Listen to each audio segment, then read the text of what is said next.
নমস্কার, আবার আমরা ফিরে এলাম আলোচনায়। এবার আমাদের সঙ্গে আলোচনায় যোগ দিয়েছেন তৃণমূলের মুখপাত্র গৌরাঙ্গ চৌহান মহাশয়।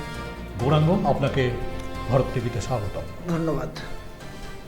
আজকে আমাদের যে নির্বাচন নিয়ে, বিধানসভা নির্বাচন নিয়ে আলোচনা পর্যালোচনা চলছে, তো সেই বিষয় নিয়ে আপনি দেখুন, আজকে সকাল থেকে এখনো পর্যন্ত প্রায় 6 ঘন্টার উপরে হয়ে গেল ভোট গ্রহণ, এবং সেরকম বড় আকারে কিন্তু কোনো রকম হিংসার ঘটনা ঘটেনি। এটা কিন্তু আমাদের কাছে সৌভাগ্যের ব্যাপার। ঠিক এই বিষয় নিয়ে যে আজকে নির্বাচন যারা মূলত নিয়ন্ত্রণ করছে, যে কেন্দ্রীয় বাহিনী, তাদের ভূমিকা নিয়ে আপনি কি বলবেন আজকে? দেখুন, পশ্চিমবঙ্গে বিধানসভা, লোকসভা এই ধরনের নির্বাচনগুলো হলো বিগত দিনের ইতিহাস যদি দেখি তো সবসময় শান্তিপূর্ণই হয়েছে। ছোটোখাটো বিক্ষিপ্ত ঘটনা যেটা পঞ্চায়েত নির্বাচন বা পৌরসভা ছোট স্তরের নির্বাচনগুলোতে হয়, সেটাও কিন্তু অন্যান্য রাজ্য, বিজেপি শাসিত রাজ্যগুলোতেও 97%, 98% আনকনটেস্টেড জিতে যায়। কিন্তু এখানে কিন্তু নির্বাচনগুলো হয় এটা ছোটোখাটো স্তরে, যেগুলো সমস্যা থাকে সেটা আলাদা বিষয়। কিন্তু তৃণমূল কংগ্রেস আজকে এখন পর্যন্ত যদি 45% ভোট পড়ে থাকে, 45%-এর কাছাকাছি, 11টার মধ্যে পড়ে গেছিলো 40%, এখন তো প্রায় আরও 1 ঘন্টা হয়ে গেছে, 45-50-র কাছাকাছি যাচ্ছে। এবারে মানুষ স্বতঃস্ফূর্তভাবে ভালোভাবে অংশগ্রহণ করছে, বিশেষ করে মহিলা ভোটাররা, ইয়াং জেনারেশনের ছাত্র যুবরা এবং নবীন প্রবীণ প্রত্যেকে দিচ্ছে। এই যে শান্তিপূর্ণভাবে ভোট হচ্ছে, এবার 80%-এর কাছাকাছি ভোট হবে, এটা আমাদের কাছে ভালো বিষয়। মানুষকে কোথাও গণ্ডগোল কয়েকটি জায়গায় দেখেছি, কয়েকটি জায়গায় সিআরপিএফরাও বিভিন্ন জায়গায় আমাদের কাছে, তৃণমূল কংগ্রেসের কাছে খবর আসছে, সাধারণ মানুষের উপরে ভোট দিতে যাচ্ছে, বিভিন্নভাবে তাদেরকে হয়রানি করে দিচ্ছে বা লাঠিচার্জ করছে। কোথাও বিজেপির ক্যান্ডিডেটরা গ্রামের মধ্যে ঢুকে গিয়ে হুমকি শাসানি এই প্রক্রিয়াগুলো করছে, কিন্তু মানুষ তাতে ভয় পায়নি। বিজেপির অত্যাচারে মানুষ ভয় পায়নি।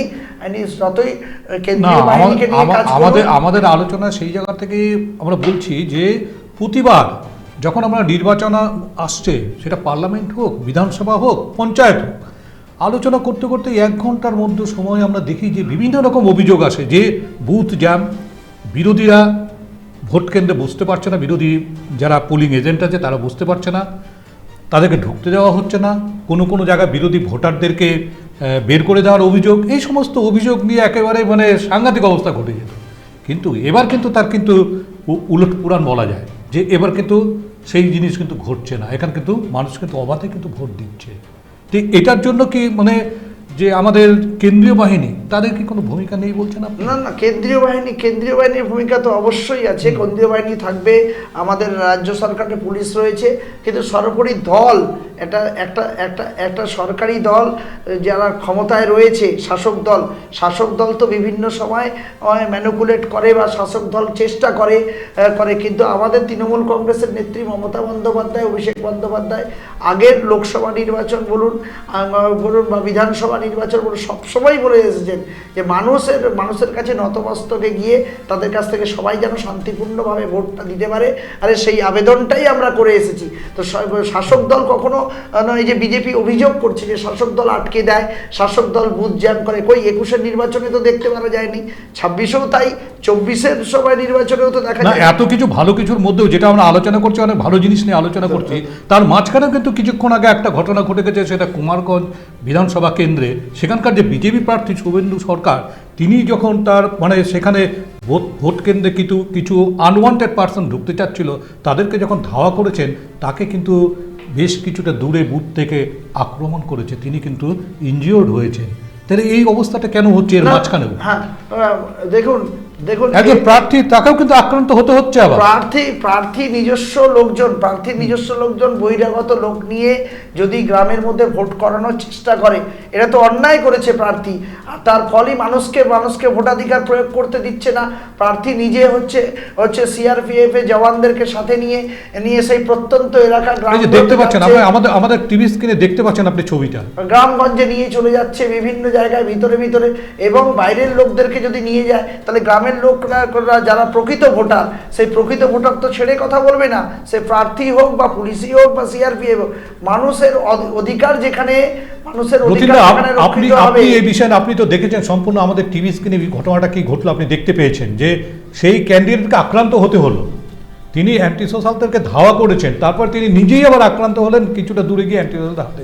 এই পরিপ্রেক্ষিতে আপনি কি বলবেন? এর আগের আলোচনাতে আমি বলেছিলাম যে প্রার্থী ভদ্রলোক তিনি বুথ ছেড়ে অনেকটাই বাইরে বেরিয়েছে এবং সঙ্গে কোনো ছিল না, কেন্দ্রীয় বাহিনী কিন্তু ছিল না, কিন্তু একজন কিন্তু রাজ্য সরকারের পুলিশ ছিল, রাজ্য পুলিশ ছিল একজন। কিন্তু একজন পুলিশ থাকলেও একজনের পক্ষে ওটা কভার করা সম্ভব নয়, কারণ এই আমি তখনই বলেছিলাম যে উনি কিন্তু অনেকটা বাইরে চলে গেছেন, যেখানে এই দেখেন এই যে আক্রান্ত হয়ে গেল, এই যে আক্রমণ, হ্যাঁ এটা আমি তখনই আমি বলেছিলাম যে এটা হবে, হতে পারে আর কি, এটা আমার আশঙ্কা ছিল, সেটাই ঘটলো।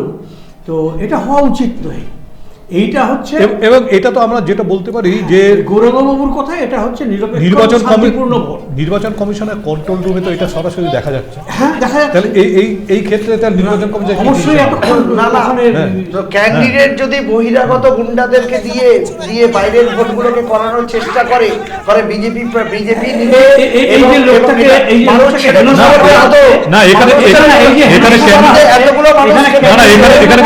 এখানে কিন্তু বাইরের ভোটার কিন্তু বাইরের ভোটারকে আমাদের যে প্রার্থী তিনি, তাহলে মানুষ খেপে গেছে কেন? মানুষ নিঃসন্দেহে বুঝতে পারছে বাইরে থেকে যা দেখানো হচ্ছে, এত দূর থেকে আমরা নিঃসন্দেহে হয়তো ঠিক কথাটা বুঝতে পারছি না, মানুষ খেপে গেছে তার কারণ তিনি বাইরের লোকদেরকে নিয়ে এসে ভোট করাতে, যাদেরকে পাঠানো হয়েছে, এখানে গুন্ডা পাঠানো হয়েছিল, এবং এখানে গুন্ডা পাঠানো হয়েছিল, এখানে বিজেপির গুন্ডা পাঠানো হয়েছিল, কিন্তু তারা যখন চলে গেছে উনি আরো করতে চাচ্ছে, সেই জন্য হয়েছে। মানুষের ক্ষোভ তো এমনি তৈরি হয় না, কই এত জায়গায় তো ইসে হয়েছে, কই সেই জায়গায় হচ্ছে না। তো আমি বললাম একতরফা ভাবলে হবে না, বা একতরফা ভাবলে হবে না, ভাবতে হবে দুদিক থেকে। আমি তখনই বললাম যে ভদ্রলোক কিন্তু যে জায়গাটা ছেড়ে যাচ্ছে, এত দূর ভিতরে যাওয়াটা ওনার উচিত হয়নি, কারণ ওই ঘটনাটা ঘটেছে অন্যরকম, একজনকে সামনে রেখে দিয়েছে, তার পিছনে ইনি ছুটেছেন, পিছন দিক থেকে বাকিরা ওখানে আটকে দিয়েছে, এবং এরা প্রত্যেকেই ওই কিছুক্ষণ আগে বললাম না যে প্রত্যেকটা শাসক গোষ্ঠী কিছু দুষ্কৃতি পোষে। দেখেন বুথের ভিতরে গিয়ে গেরুয়া পোশাক পরে ভিতরে প্রিজাইডিং অফিসার, পোলিং অফিসারদের ধমকাচ্ছে বিজেপি। এটা কি করতে পারে? 100 মিটার ঢোকারই অধিকার নাই, বুথের ভিতরে ঢুকে ধমকাচ্ছে। কেউই কিন্তু নয়, এরা ভেবেছে যে ওইখানটায় ওরা জিতে যাবে সহজে, বা বাইরে থেকে ভোটার গুন্ডাদেরকে নিয়ে এসে কন্ট্রোল করতে যাবে, কিন্তু এটা সম্ভব না। বাংলার মানুষ সচেতন। বিজেপির নেতা দেখেন পালাচ্ছে, ওটা গুন্ডা, বিজেপির গুন্ডা, এটা বিজেপির গুন্ডা, বিজেপির গুন্ডা, দুজনেই পালাচ্ছে, বিজেপির গুন্ডা, কোনো ধরতে যাচ্ছে কে গুন্ডা কে গুন্ডা নয় সে তো বিচার করবে সেখানে, পুলিশ প্রশাসন আছে, তারা বিচার করবে কে গুন্ডা গুন্ডা না। কিন্তু আমরা দেখছি যে চেয়েছিলেন যে বাইরে থেকে বুথ জ্যাম করে ভোটটা লুট করতে পারেন নাই, মানুষের অধিকার, মানুষ তার যোগ্য জবাব দিয়েছে। না এটা একটা অতি বিক্ষিপ্ত সামান্য ঘটনা আমরা দেখলাম, তাও কিন্তু এর বাইরে কিন্তু এখনো পর্যন্ত বড় ধরনের কোনো কিন্তু হিংসা কিন্তু ঘটেনি আমাদের পশ্চিমবঙ্গে, এখনো পর্যন্ত যা খবর আছে বড় ঘটনা ঘটেনি। তো পশ্চিমবঙ্গের উপযুক্ত শিক্ষায় খুব সচেতন মানুষ, শিক্ষিত মানুষ জানে বিষয়টা, যে মানুষ জানে এখন ক্যান্ডিডেট যদি উস্কানিমূলক কথা বলে বাইরে থেকে বহিরাগত গুন্ডা নিয়ে আইসে যদি বুথ জ্যাম করার চেষ্টা করে, মানুষ যোগ্য জবাব দিবেই। এখানে মানুষের স্বতঃস্ফূর্ততা রয়েছে, এখানে তো বলতে পারবে না কেউ তৃণমূল কংগ্রেসের পার্টি অফিস থেকে হয়েছে, তৃণমূল কংগ্রেসের পতাকা নিয়ে গেছে, মানুষের ভোটাধিকার লুট করেছে বিজেপি, তারা এসআইআর এ লুট করেছে। এই ক্ষেত্রে কিন্তু এটাও বলা যায় এসআইআর এ লুট করেছে, কেন্দ্রীয় বাহিনীকে আনা হয়েছে যে বুথ কেন্দ্র 100 মিটারের মধ্যে দেখবার জন্য, সেখানে বুথ কেন্দ্র 100 মিটারের মধ্যেই কিন্তু এই বিজেপি প্রার্থী তিনি কিন্তু আক্রান্ত হলেন, সেখান থেকে কেন্দ্রীয় বাহিনীর ভূমিকা কিন্তু ছিলই না বলা চলে। তো সেই ক্ষেত্রে এটাও তো কেন্দ্রীয় বাহিনী ব্যর্থতা নয় কি? আমার ধারণা এটা যে ওরা যে বুথগুলোকে চিহ্নিতকরণ করেছিল তার বাইরে হয়তো এই বুথটা আছে, ধারণা আমার। আমি শুধুমাত্র 2 জন কেন্দ্রীয় বাহিনীকে এখানে দেখতে পাচ্ছি, হ্যাঁ, দুজন। কিন্তু সিঙ্গেল বুথ থাকলে ওরা কখনোই এদের বক্তব্যগুলোকে আমি দেখানোর চেষ্টা করবো সাধারণ মানুষের বক্তব্য কি আছে সেটাকে যদি দেখে সাধারণ মানুষের বক্তব্যও শুনতে লাগবে। শুধু একতরফা আর ওখানে গেরুয়া ফ্যাক্টরি পড়ে যে 100 মিটার মতো বুথ কেন্দ্রে ঢুকতে পারে না, সে কি করে ঢুকলো ক্যান্ডিডেটের সাথে এবং ধমকাচ্ছে প্রিজাইডিং অফিসার, পোলিং অফিসার, বাইরে একজন রাস্তায় দাঁড়িয়ে আছে একজন, এই তিনজন এই যে বেরিয়ে গেল পিছন পিছন ধাওয়া করে, এই যাওয়াটা ওনার উচিত হয়নি, অবশ্যই উচিত হয়নি। কি বলবো, আমি তখনও বলেছিলাম যে যাওয়াটা উনি যদি এখনো পর্যন্ত সেরকম বড় কোনো হিংসার ঘটনা আমাদের কাছে এখনো নির্বাচনকে কেন্দ্র করে পৌঁছায়নি। আমরা সবসময় চাইবো যে সেই মানে শান্তিপূর্ণ এবং নির্বাচন হোক এবং আনন্দে মানুষ ভোট দিক, এবং সেই ব্যাপারে আমরা একটু আসবো যে এখন গৌরাঙ্গ মহাশয়ের কাছে, যে গৌরাঙ্গ আপনি বলুন যে এই যে SIR এর পর 27 লক্ষ মানুষের যে নাম বাদ চলে গেছে, তারপরে যে নির্বাচন হচ্ছে এবং এই নির্বাচনে শাসকখানি কতটুকু এগিয়ে আছে? এবং শাসক দল এই যে বলেছিল না যে SIR করতে লাগবে, তড়িঘড়ি করতে লাগবে, ভোটের আগে করতে লাগবে, স্বচ্ছ ভোটার লিস্ট বের করতে লাগবে। স্বচ্ছ ভোটার লিস্ট বের করার আদলে যেটা দিল্লিতে করেছিল বা আপনার মধ্যপ্রদেশে করেছিল বা হরিয়ানাতে করেছিল যে SIR এর নাম করে, স্বচ্ছ ভোটার লিস্টের নাম করে বহিরাগত ভোটারদেরকে ঢুকিয়ে দিয়ে এখানকার ন্যায্য ভোটারদেরকে বার করেছিল। কিন্তু সেটা আপনারা বলছেন যদি বহিরাগত ভোটারদেরকে ঢুকিয়ে থাকে, বিএলওর সঙ্গে আপনাদের বিএলএ গোটা পশ্চিমবঙ্গে সবগুলো বুথে ছিল না এবং তারা কোনো প্রতিবাদ করেনি কেন? আমি বলছি আমি সেই জায়গাটাই আসছি। এরা চেষ্টা করেছিল, কিন্তু মমতা বন্দ্যোপাধ্যায় সবার আগে এই বিষয়টাকে ডিসক্লোজ করে দিয়েছে, ওপেন করে দিয়েছিলেন সবার আগে যে এই রকম করে তারা দিল্লি বা হরিয়ানা বা বিভিন্ন জায়গাগুলোতে, মধ্যপ্রদেশ এই জায়গাগুলোতে জিতেছে। এটা বাংলাতে হবে না, মানুষকে প্রথম দেখিয়েছিলেন। এবং যে 23-24% কেজরিওয়ালের অনুপস্থিতিতে যে ভোটটা কেটে নিয়েছিল বা ঢুকিয়েছিল, তার ফলটাই বিজেপি জিততে পেরেছিল। এবারও দেখবেন কিন্তু এবারের SIR এ, বাংলার SIR এ সেটা করতে পারেনি। এবং প্রথমে যখন এটাতে করতে পারলো না, দ্বিতীয় হচ্ছে তারপরে বললো নাকি বাংলাদেশি আছে, রোহিঙ্গা আছে, অনুপ্রবেশকারী আছে, এটার জন্য SIR করতে লাগবে। মানুষকে বাধ্য করালো, বয়স্ক লোক, হিন্দু মুসলিম সব ধর্মের মানুষরা গেল, অনেকে SIR এর লাইনে দাঁড় হয়ে মারা গেল।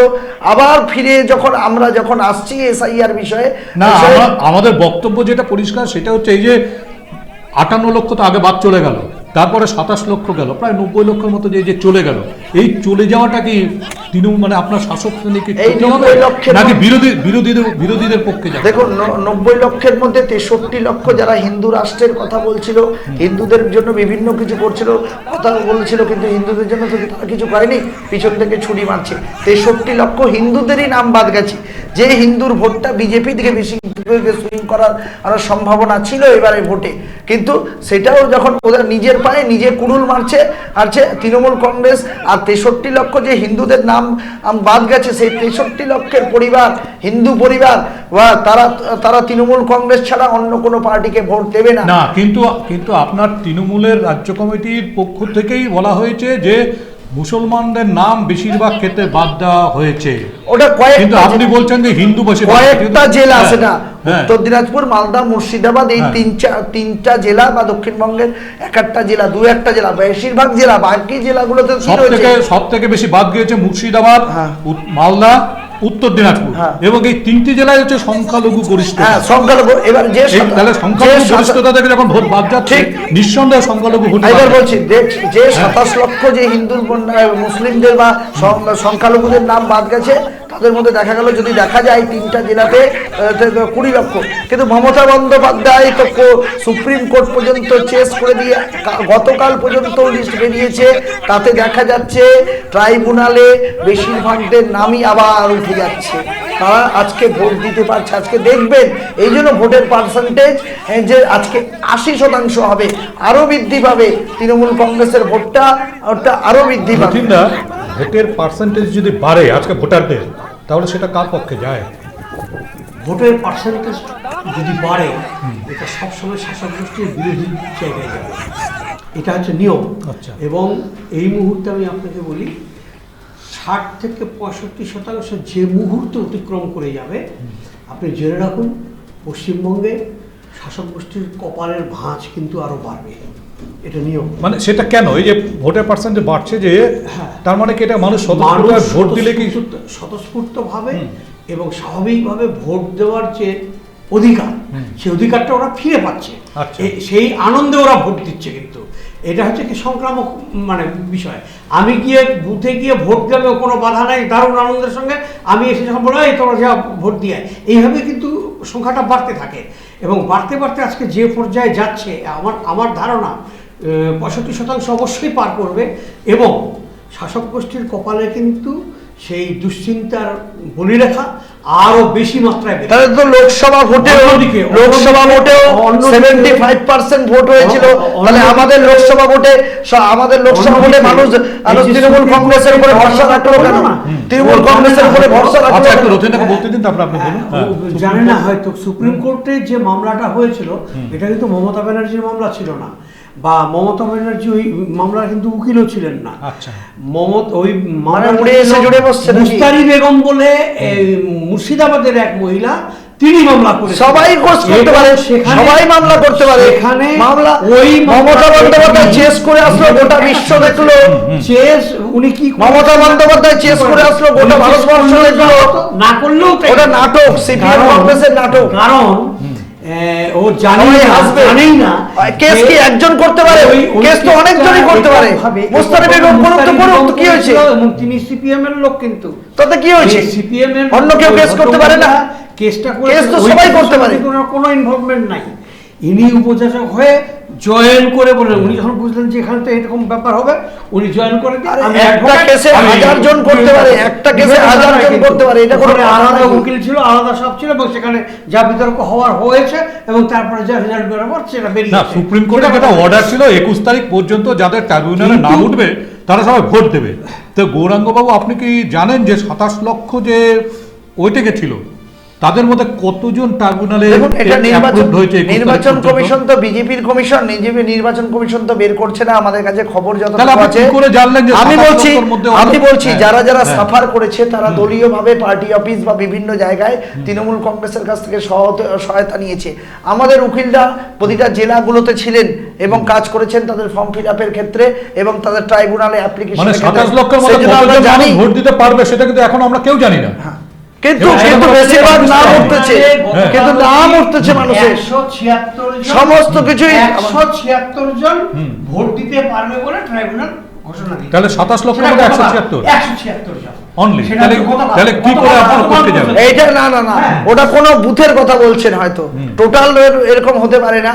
ওটা কোনো বুথের কথা, 176 বুথের কথা হয়তো বলছেন না। এমনকি একবার টোটাল নাম্বার সুপ্রিম কোর্টে যখন একটা আপনাদের পক্ষ থেকে অ্যাপিল করা হয়েছিল যে ট্রাইব্যুনালে সব মানে ভোটের আগে পর্যন্ত সবকিছুকে মীমাংসা করে দেওয়া, সেক্ষেত্রে কিন্তু সুপ্রিম কোর্ট বলছে যে আমরা ট্রাইব্যুনাল বডির উপরে কোনোভাবে প্রেশার ক্রিয়েট করবো না, তারা যেভাবে কাজ করছে তারা করবে।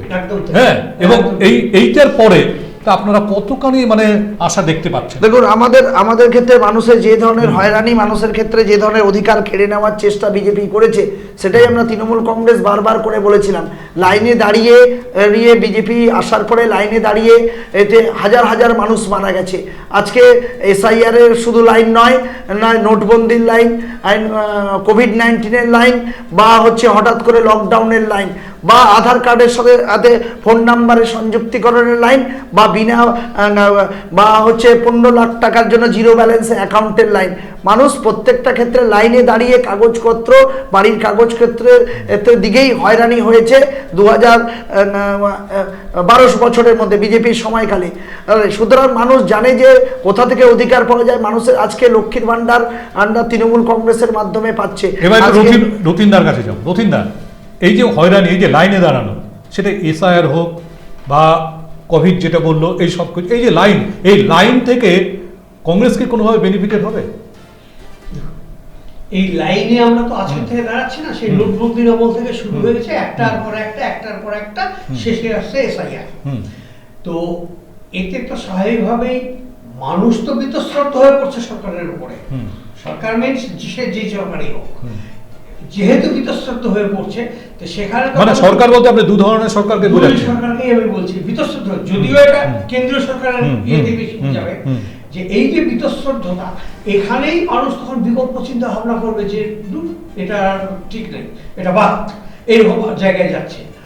আর রাজ্য সরকারের বেসিক্যালি এখানে মানে যা করেছে অত্যন্ত চালাকির সঙ্গে, ওই যে কিছুক্ষণ আগে বললেন যে কোর্টে উপস্থিত হয়েছিল, তো এটা তো চালাকি আর অন্য কিছু না। এই চালাকিটা উনি সর্বত্র সমানভাবে করে যাচ্ছে আর কি। এই চালাকি করে আর বেশি দিন যাওয়া যাবে না, কারণ এই চালাকির ফলে উনি ভাবছেন যে চালাকি একজন রানী, করতে পারছে না। একজন সিটিং চিফ মিনিস্টার, যিনি যে সুপ্রিম কোর্টে গিয়ে এত শিক্ষিত, আমরা চিফ মিনিস্টারের আন্ডারে দলটা করি যাতে গর্ববোধ হয়, গোটা দেশ গর্বিত, মহিলারা গর্বিত, তো যিনি হচ্ছে সুপ্রিম কোর্টে তাও মোদির মতো কোনোটাই মিথ্যা নয়, কোনোটা সুপ্রিম কোর্টে। তাহলে আপনার দল থেকে সুপ্রিম কোর্টে যান, আপনি সুপ্রিম কোর্টে গিয়ে কোর্ট কেস করুন দেখি, আপনি চেঞ্জ করুন দেখি, আপনি পারবেন তো? আপনার দল পারবে তো? আপনার দল পারবে তো? আপনার দল পারবে তো? দলের কোনো দলের কোনো নেতা পারবে তো? সিটিং চিফ মিনিস্টার সুপ্রিম কোর্টে যে দলই যাচ্ছে না, কিন্তু 27 লক্ষ মানুষ তো এখন অনিশ্চয়তার মধ্যেই আছে। 27 লক্ষ মানুষের সমস্যার জন্য তৃণমূল কংগ্রেস রয়েছে, এখানে কংগ্রেস, সিপিএম, বিজেপি কেউ নেই। মানুষের আজকে 33 লক্ষ আরো হিন্দুর নাম বাদ যেত যদি মমতা বন্দ্যোপাধ্যায় ওই সুপ্রিম কোর্টে চেস না করতেন। আজকে যদি চেস না করতেন এবং আগামী আজকে কোন মুস্তাফিজ বেগমের ছবি দেখান আপনি, সিপিএম কংগ্রেস এক কথা, মুস্তাফিজ বেগমের ছবি দেখান আপনি, আরে দেখে রাখাই তো আমাদের মমতা বন্দ্যোপাধ্যায় আরে একজন কেস করতে পারে না, আপনি জানেন তো? একজন করতে পারে নাকি কেস? কি একজন করতে পারে নাকি কেস? অনেকজন করতে পারে। এটা বলেন যে ধোকে গিলতে পারছেন না, বলছেন যে মমতা বন্দ্যোপাধ্যায় ভালো কাজ, ধোকে গিলতে পারছেন না, তেমনি তাদের কাজ কারবার। মমতা বন্দ্যোপাধ্যায়ের কাজ ধোকে গিলতে পারছেন না, ওই মমতা বন্দ্যোপাধ্যায়ের কাজ গিলতে পারছেন না বলেন। আর মুস্তাফিজ বেগমের ছবি দেখান, মমতা বন্দ্যোপাধ্যায় নিজের কেস নাম্বার দিয়ে নিজে চেস করছে। এবার আমরা একটু আজকে বিধানসভার আলোচনা নিয়ে একটু আসি। আমরা মুস্তাফিজ বেগম সব কমপ্লিট করলাম। এবার ব্যাপারটা যেটা হচ্ছে সেটা হচ্ছে যে কেন্দ্রীয় বাহিনী নিয়ে ব্যাপক নিরাপত্তার মধ্যে ভোট চলছে এবং এখনো পর্যন্ত আমরা বিশ্বাস করতে পারি না যে পরবর্তীতে হতেও পারে। আমরা বলছি না যে ভোট সম্পূর্ণ হয়ে গেল, এখনো টাইম আছে, এখন কি হবে কেউ জানে না। কিন্তু এই পর্যন্ত যে ভোট হয়েছে সেটা কিন্তু যতগুলো ভোট আমরা পার করেছি 11 সাল কাল তার আগের থেকে, তার মধ্যে কিন্তু আমরা এইরকম কিন্তু পিসফুল ভোট কিন্তু আমরা দেখিনি এখনো পর্যন্ত যা আছে। 24-এর নির্বাচনে লোকসভা না লোকসভা দেখেছিলাম আমরা, দুদিন আগেই তো 2024-এর নির্বাচন শান্তিপূর্ণ ভোট হয়েছিল, বাংলায় শান্তিপূর্ণ হয়। যারা নাচতে জানে না, বলছি তো 21 জন নিহত হয়েছে, তারা উঠান দেখা বলে, যারা বিভিন্ন ভাবে শাসক দলকে কালিমা লিপ্ত করার চেষ্টা করে, আমরা নাকি ভোট দিতে দিই না, তাদের ক্ষেত্রে দৃষ্টান্ত। শুধু আপনাদের কেন, শুধু আমরা তো বলছি 11 সালের আগেও কিন্তু এত পিসফুল ভোট এখনো পর্যন্ত যা হচ্ছে সেটা আমরা দেখিনি। এবং সেটা আগে ভোট শুরু হতে হতে আমরা তো দেখতাম যে বিভিন্ন সময় শুধু পোস্ট পোল ভায়োলেন্স কেন, প্রি পোল ভায়োলেন্স দেখেছি এবং পোল ডে ভায়োলেন্স দেখেছি। হ্যাঁ, পোল ডে ভায়োলেন্সে কিন্তু সেই ভায়োলেন্সের দিনই কিন্তু মানে মানুষকে পিটিয়ে মারা হয়েছে। শীতলকুচিতেও তো 21 সালে তো বড় ঘটনা ঘটে গেছে, 4 জনকে যেই মারুক কিন্তু মৃত্যু হয়েছে। হ্যাঁ, মানুষের মৃত্যু, সেটা মানুষের মৃত্যু হয়েছে। যে কোনো মুহূর্তে গুলি করে দিতে পারে, যেই মারুক, সে সিআরপিএফ মারুক, পুলিশ মারুক বা গুন্ডারা মারুক, যেই মারুক, কিন্তু মানুষের মৃত্যু হয়েছে। সুতরাং এটা কখনোই কাম্য না। কিন্তু আজকে এখনো পর্যন্ত যে নির্দিষ্ট আইন শৃঙ্খলার মধ্য দিয়ে ইলেকশন হচ্ছে, এখনো পর্যন্ত যে শান্তি বজায় আছে, এর জন্য আমরা সত্যি গর্বিত যে এই পরিস্থিতি যদি থেকে যায় তাহলে এই যে পিসফুল, এই যে মানুষ আনন্দে ভোট দেবে, এই ভোটের মধ্য দিয়ে মানে এটা কি মানে আপনারা কল্পনা করছেন যে মানুষ কি স্বতঃস্ফূর্তভাবে শাসককে ভোট দিচ্ছে নাকি বিরোধীদের ভোট দিচ্ছে? না, নিঃসন্দেহে শাসকদেরকে ভোট দিচ্ছে মানুষ। কেন? কারণ যে ধরনের কেন অত্যাচার, শাসককে যে ভোট আমি দেবে? বলছি যে ধরনের অত্যাচার বিজেপির দ্বারা প্রতিটি পাড়াতে, গ্রামে, শহরে মানুষের হয়রানি হয়েছে, সেই হয়রানির বিরুদ্ধে এটা ভোট। মানুষকে মিথ্যাচারের ভোট। মানে কেমন হয়রানি? হয়রানি, এসআইআর এ হয়রানি, কাগজপত্রের লাইনে দাঁড়িয়ে বয়স্ক লোক গেছে, তার বাবার নাম আছে, ছেলের নাম নাই, ছেলের নাম আছে, বাবার নাম নাই। মানে এসআইআর এর বিরুদ্ধেই ভোট হচ্ছে? এসআইআর এর বিরুদ্ধেই ভোট হচ্ছে। তৃণমূল কংগ্রেস তো আজকে 200-র বেশি সিট নিয়ে 180টা তো আমরা উত্তর দক্ষিণবঙ্গে পাচ্ছি, 40টার কাছাকাছি উত্তরবঙ্গে পাচ্ছি।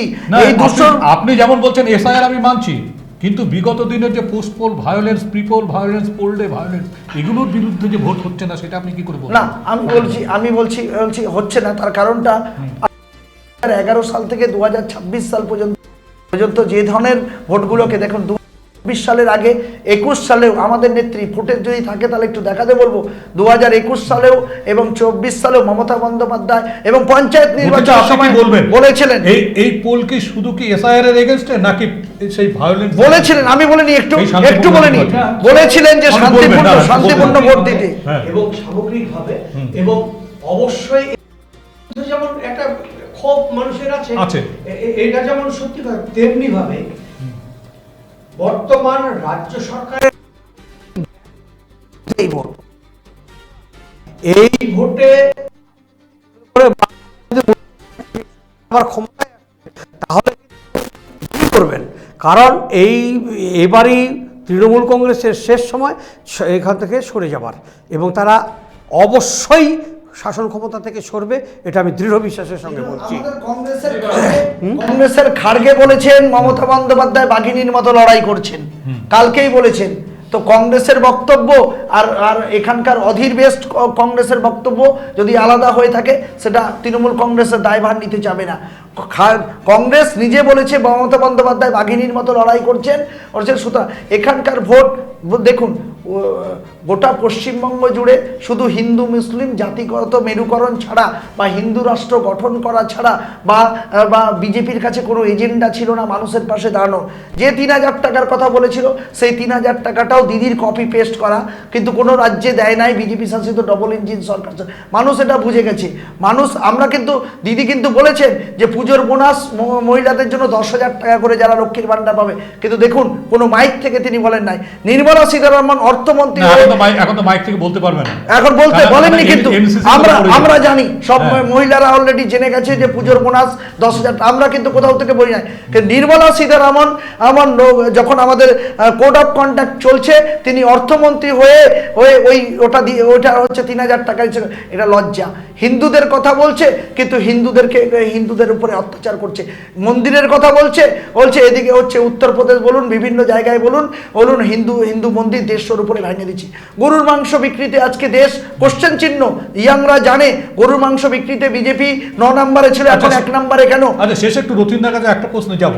সেটা রথিনদা, এই যে নির্বাচন হচ্ছে, যেটা আমরা বলছি যে আপনার বক্তব্যতে আসলো যে শাসক বিরোধী ভোট হচ্ছে, এই শাসক শ্রেণী যদি এককভাবে সংখ্যাগরিষ্ঠতা না পায় এবং সেক্ষেত্রে যদি কংগ্রেস সিপিএম কিছু আসন নিয়ে আসে, তাহলে সেই বর্তমান শাসক শ্রেণীকে ধরে রাখবার জন্য কি কংগ্রেসের সমর্থন পাশে থাকবে?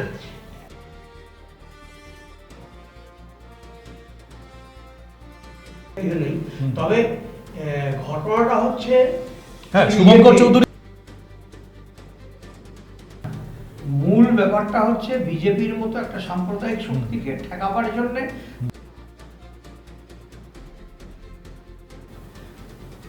বিজেপির মতো সাম্প্রদায়িক শক্তি, মানে সেই ক্ষেত্রে কি আর কি প্রিভিয়াসলি একটা কংগ্রেস আর তৃণমূলের মধ্যে আঘাত হয়েছে? আমাদের যা করা দরকার সেই কাজ করবে, কিন্তু পরিস্থিতির উপর নির্ভর করে। কিন্তু আমার খুব ভালো লাগছে বর্তমান রাজ্য সভাপতি শুভঙ্কর বাবু যিনি রয়েছেন কংগ্রেসের, উনি হচ্ছে ভালো কাজ করেছেন। আজকে প্রতিটি জেলাতে কংগ্রেসের কর্মীরা যে উদ্বুদ্ধ হয়েছে, ওটা শুভঙ্কর বাবুর জন্য হয়েছে। ভোট ব্যাংকে দেখবেন 4% ছিল, পশ্চিমবঙ্গের ভোটের ক্ষেত্রে, সেটা এবার যতখানি বাড়বে 12%, 14%, যা বাড়ুক না কেন, ভালো ফল।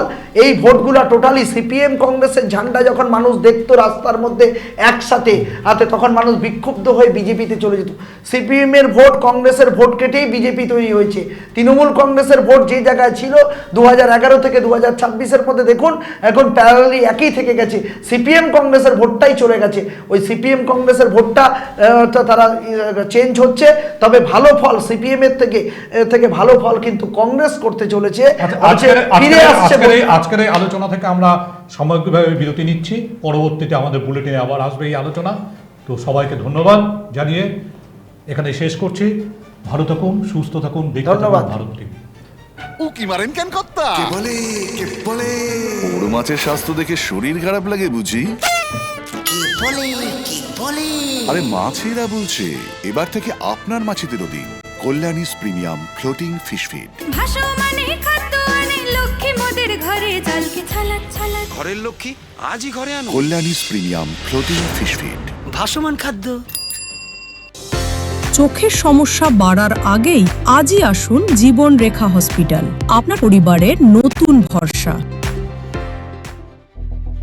আপনার স্বপ্ন এবার আপনার শহর রায়গঞ্জে।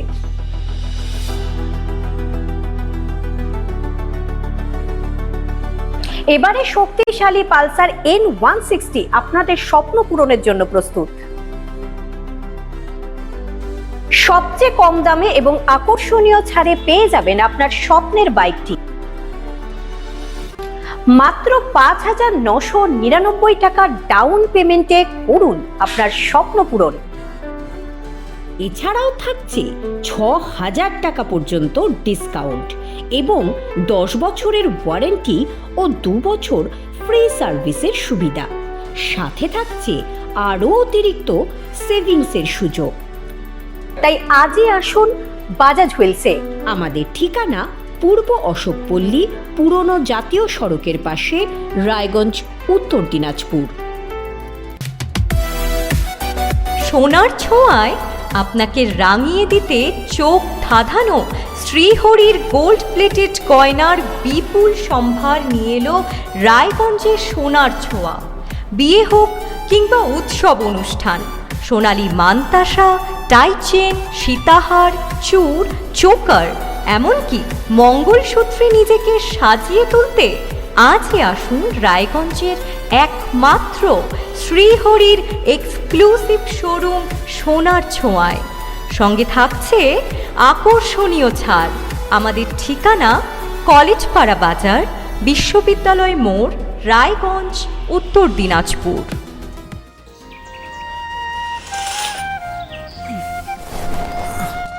হ্যাঁ রে, তুই নিজেকে কি সুন্দর ফিট রাখিস, তোর বরকে রাখতে পারিস না? তোর দাদা জেনেছে নেচারাইজ ব্রান অয়েল দিয়ে রান্না করলে শরীর এমনি সুস্থ থাকে। হ্যাঁ সে তো ঠিকই, শরীর চর্চার পাশাপাশি ভালো তেল দিয়ে রান্না করাটাও জরুরি, আর সেই জন্যই আমার একমাত্র choice nature pure rice bran oil. শরীর সুস্থ রাখার জন্য আমার পছন্দের সেরা cooking oil nature pure rice bran oil, সম্পর্কে স্বাদ এনে দেয়। গ্রসারি থেকে কসমেটিক্স,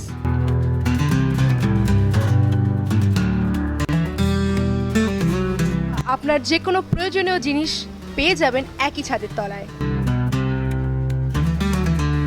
আমাদের ঠিকানা LIC মোড়, রায়গঞ্জ, উত্তর দিনাজপুর।